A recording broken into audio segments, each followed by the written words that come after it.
आज हम classic Urdu folk tale में चीन की एक लोक कहानी सुनेंगे और इस कहानी का नाम है बादशाह और बुजुर्ग। बहुत अरसा पहले की बात है। चीन में एक ताकतवर बादशाह हुकूमत करता था। उसके पास बेतहाशा दौलत और ताकत थी, लेकिन उसके दिल में सुकून नहीं था। हर वक्त उसे कुछ न कुछ कमी महसूस होती थी और वो हमेशा परेशान रहता था।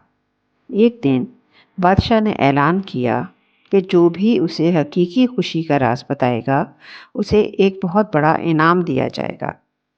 कई लोग आए और उन्होंने बादशाह को मुख्तलिफ मशवरे दिए, लेकिन बादशाह को कोई फ़ायदा ना हुआ।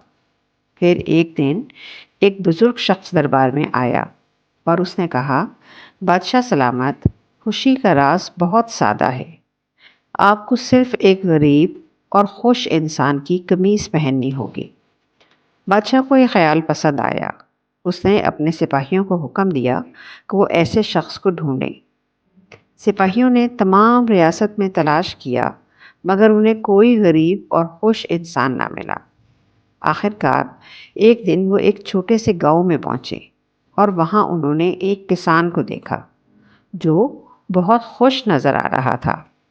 सिपाहियों ने उससे कहा, हमें तुम्हारी कमीज़ चाहिए ताकि हमारे बादशाह को खुशी मिल सके। किसान हंसते हुए बोला, मेरे पास कमीज़ है ही नहीं, लेकिन मैं खुश हूँ क्योंकि मेरे पास वो सब कुछ है जो मुझे चाहिए। प्यारे बच्चों, इस कहानी से हमें ये सबक मिलता है कि हकीकी खुशी दौलत या मादी चीज़ों में नहीं होती, बल्कि दिल की सादगी और शुक्रगुजारी में होती है।